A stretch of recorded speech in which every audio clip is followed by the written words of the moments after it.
The crafting system in Last Epoch is one of the best crafting systems I've came across in an action RPG. It manages to perfectly strike that middle ground between being too deterministic and also being too random.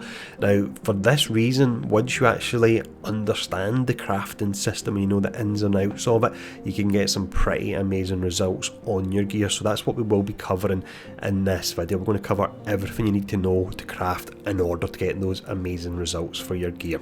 Now, if the video is helpful, please do take the time to hit a like, share and subscribe button. Leaving a comment below helps out a ton as well. Now let's dive in and let's start breaking all this down.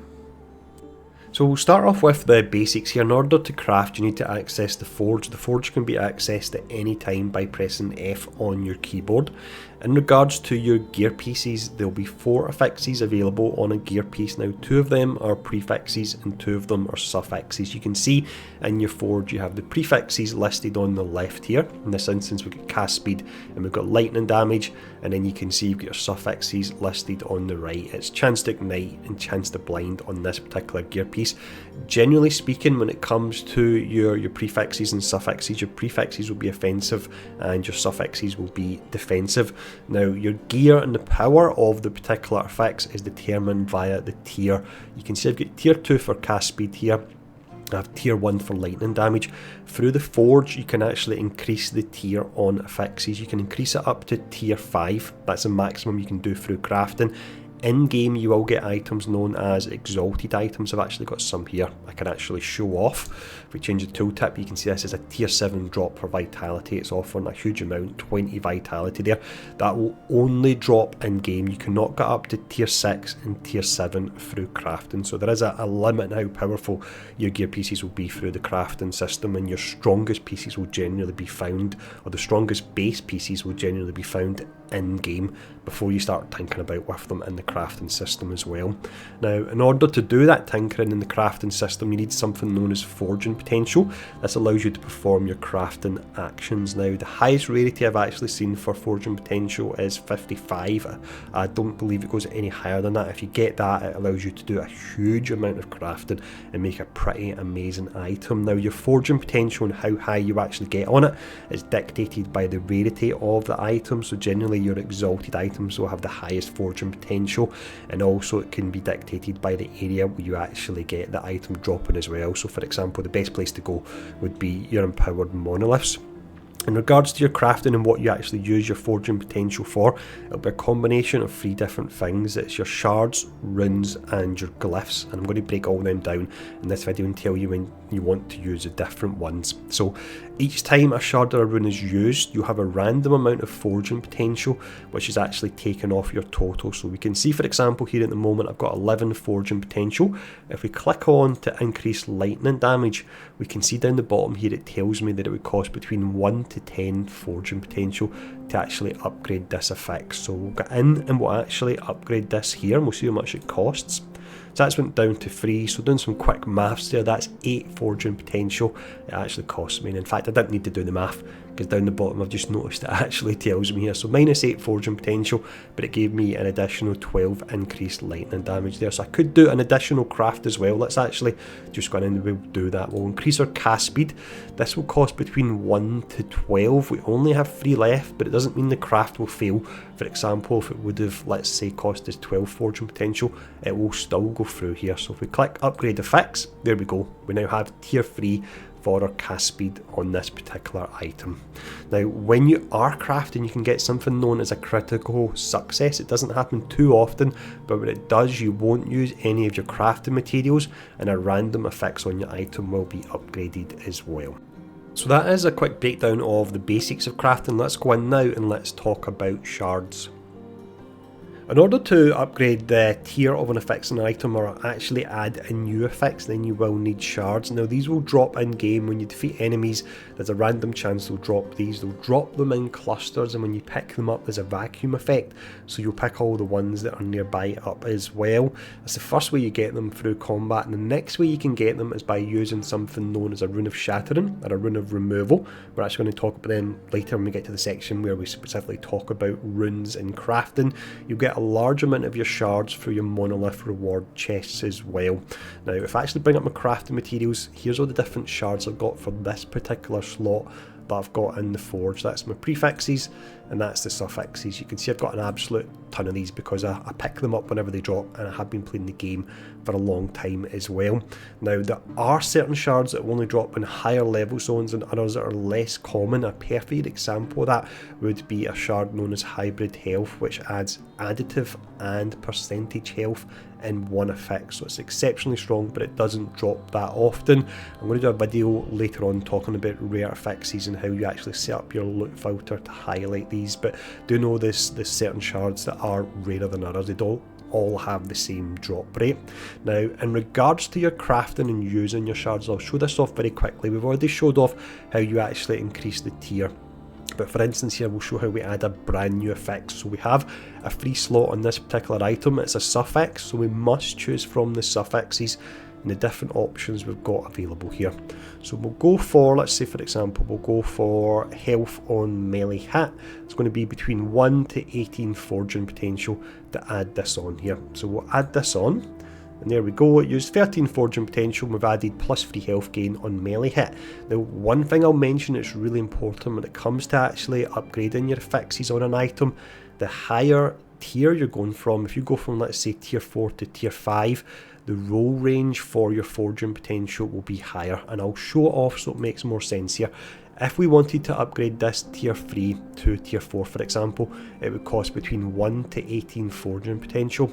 If we wanted to increase this tier 1 to tier 2, it would only be between 1 to 10 forging potential. Now earlier on we talked about the fact you have the chance for a critical success, where when you craft it won't use crafted materials and you'll gain a random affix as well. So when it comes to upgrading your items, as long as there's not one specific affix that you really want to go hard on, then what you want to do is you want to craft evenly. So what I would do for example here on this gear piece, I don't have enough forging potential, but if I had more, I would take both of these tier 1 affixes, I would take them up to tier 3, and then it would mean overall on this gear piece I would have tier 3, tier 3, tier 3 and tier 4. And then from there I would start to work on the tier 3 affixes to bring them up to tier 4 for the ones that are most valuable to me first. And at one point I will eventually run out of forging potential, but by and large, unless again you're going for a real specific effects that you want to get as high as you can, you want to craft evenly, and that makes the most of getting the random crafts that will give you the free one there. So that is your shards. Let's go on now and we're actually going to talk about the glyphs next. The first glyph we have here is the Glyph of Hope. Now this would be your default glyph to use as long as you're not using any of the others. With this one, there's essentially a 1 in 4 chance that your craft won't use any forging potential. So this has potential to be really strong, and as mentioned, this will be your default glyph to use. We then have the Glyph of Chaos. This one can certainly be very useful as well. So what this does is when you upgrade an affix, it will change it to a completely different affix type. It will have to stay within the same category. So for example, a prefix will still say a prefix and a suffix will still stay as a suffix. I'll actually show it off so it makes a bit more sense here. So if we highlight this, let's say for example on the item we have health and melee hit, but we don't actually want that. So what we would do is we would go in to upgrade this, make sure we've got the Glyph of Chaos selected.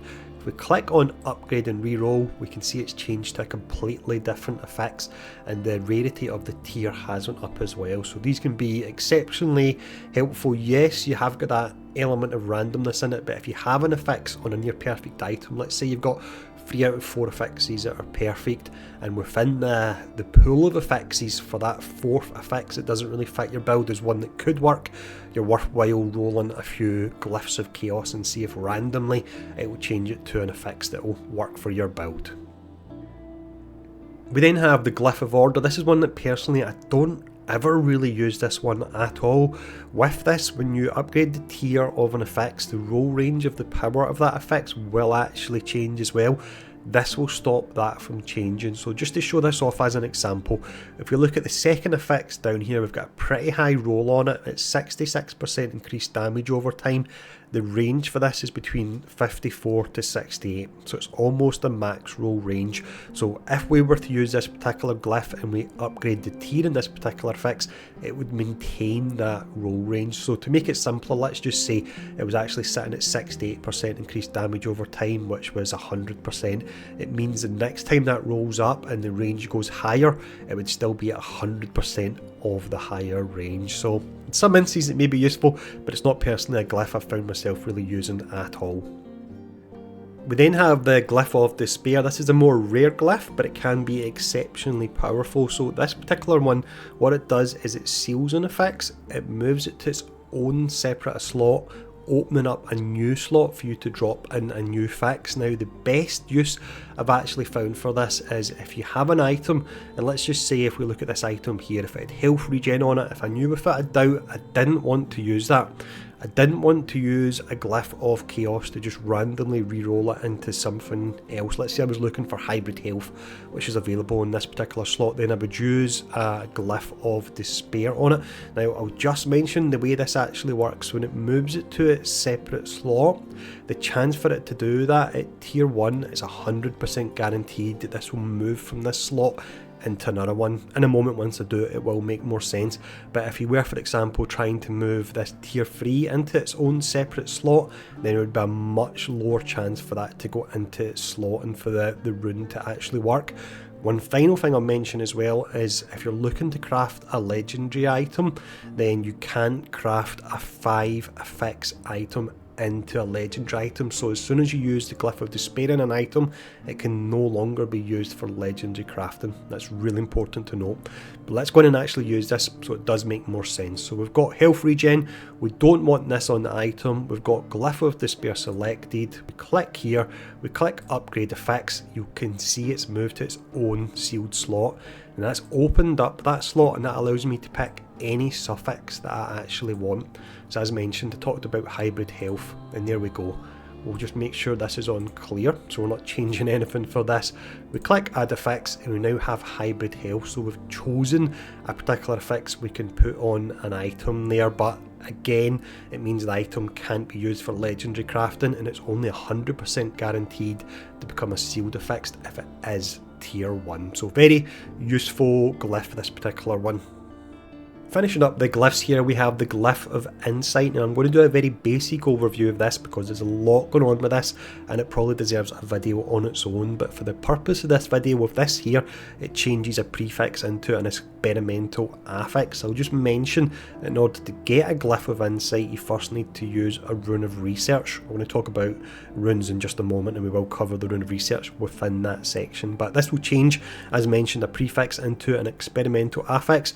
Some examples of experimental affixes that are available in the game, these are the ones in light blue. You can see on your gloves, for example, it will give you a percentage of your current health loss per second, but in return it will give you a percentage of ward per second. You've then got on the belt here that when you use a potion you'll summon 3 volatile zombies, which is pretty great. And then finishing up for the boots here as an example, you've got the fact you gain ward when you use a traversal skill. So these are really different affixes, but the system to use them is pretty complicated, and once again I'll do a more in-depth video on them at a later date. But that's all the glyphs there. Let's finish up by talking about the runes that are available now. So we have 8 different runes that are available in the game. The one that you will be using most often will be the Rune of Shattering. Now with this it destroys an item, creating a random number of effect shards containing its powers. So if you have, for example, let's see we've got a tier 3 item here, when we shatter this it could drop anywhere from between 0 to 3 of this particular shard type. It is completely random. In regards to where you get these runes, because you want to use them really often to build up your stash of shards, you'll get these dropping randomly when you defeat enemies. You can also buy them from vendors, and every time you zone to a new area the vendor will reset, so you can actually go between 2 different cities. The vendor will constantly reset, and then that way you can just keep stocking up on these runes because you do want to use these often, especially if you are a new player. Now these can also be used at 0 potential, so if you look at this item here, let's say we no longer need it but some of these shards could be useful for us. We drop in the Rune of Shattering, click on Shatter, and there we go, we got some shards and they've been sent straight to our forge. So this will be in this list here. So that is the Rune of Shattering. We then have the Rune of Refinement. This is one that I hadn't really used until recently, but in some instances it can be really helpful. So what this does is it re-rolls the values of all affixes on an item within their tiers. Now they can go up or down, so just to show this off, for example here, we can see with this particular item it can go for between 46 to 61% stun chance. It's currently sitting on 48. If we use this particular rune here, we go back in and we check it, it's now went up to 51%. Now in regards to your stun chance going up by 3%, that isn't that useful. However, I had an instance recently where I had something like 98% crit avoidance, which means the enemy did have a 2% chance of critting me for the full amount. So what I done is I used this particular rune here and I managed to get a better roll on my crit avoidance stat, and it took me up over that 100%. So it's quite a specific instance in which it was useful, but don't forget about these. In some instances they can really help you out. This next rune we have here is actually quite similar to the Rune of Shattering. This is the Rune of Removal. When you use this, it removes a random affix in an item, returning a number of shards equal to its tier. Now, it's different from the Rune of Shattering in the respect that you do need Forging Potential to actually use this. It will remove a random affix, but it will give you the full amount of the tiers on it. So you can see we've got tier 6 damage, for example, here, and I'm pretty sure I'll be able to use this at least 3 times to give me that tier 6 damage, and it'll give me 6 affixes from it. You can use this to remove a random affix on what can be a very nice item, but just bear in mind, because it's random, it might remove one of the affixes you actually want to keep. So personally, I just use this to get a high amount of shards for an affix type that can be difficult to actually find. If we're going to use it here, it will make more sense. Once again, you can see we've got tier 2, tier 2 and tier 6, so this will drop 2 guaranteed, and then 6 guaranteed. So we'll use it once. There we go. It actually removed the Exalted one, which is the one I would have been looking for there, and that gives me a whopping 6 fire shards. So some of your more rare shards to actually get, like your hybrid health for example, you want to be using this, and it will give you the full amount of that particular shard type. But just bear in mind as well that you need to have some forging potential for this one to work. Moving on, we have the Rune of Discovery. This is more used earlier on in the game, so if we look at this particular item type here, it doesn't have any affixes on it. But let's say when this drops, is it's perfect for a build in regards to the fact it's got melee damage and it's got physical penetration. However, it doesn't have any affixes on it. In that instance, early game, what you can do is you can use a Rune of Discovery. This will add 4 random tier 1 affixes to this particular item. It doesn't use any forging potential. Once the game will use it, so it actually makes more sense here. And I will mention as well that it has a higher chance to add more rare affixes onto your item. But if we click this here, we can now see we've got a rare item straight away. It's got melee physical damage, increased crit strike chance, health on kill, and increased minion spell damage, all from using 1 rune, and that's 0 forging potential. So you can use this early game if you find a good base item, and the base again would be the melee damage at the top and the physical penetration. You can use that to slap some quick affixes on it. You can also use this as a quick way to get some of your rarer shards. What you'll do is you'll pick up your white items, you'll put one of these on it, you'll get some shards. There is a higher chance that it can be a rarer shard, and then you use either your Rune of Removal or your Rune of Shattering on it. We then have the Rune of Shaping, again one that I don't use too often, but it can be useful. This re-rolls all implicits on an item. Now implicits are your stats that show at the top of the tooltip. In this instance it would be melee damage and spell damage, so you can see this is sitting at 55 and 59. If we change the tooltip, we can see the roll range for the spell damage, for example, could go up to 65 there. So let's see if we can go in and we can actually increase it. So we click on this, it will use some forging potential, and now it's actually went up to 65. So that's perfect, so that has increased that there. So there can be some instances you use this. Again, I don't use it too often, but if you've got some extra forging potential in an item, and if the top stats, the implicits aren't too high, then it's worthwhile using this to see if you can increase them. The next rune we have is Rune of Ascendance. This is a very rare one. However, the chests that have been added to the game recently, they show up very often in the monoliths. You can get a particular chest that will drop runes and shards, and it appears that it's guaranteed to drop one of these. So constantly open your chests when you do see them in the monoliths. Now what this does, this changes the item into a unique or set item of the same item type. Now by the same item type, what it means is when I use this here, this is a two-handed axe, so it will only ever give me a unique two-handed axe.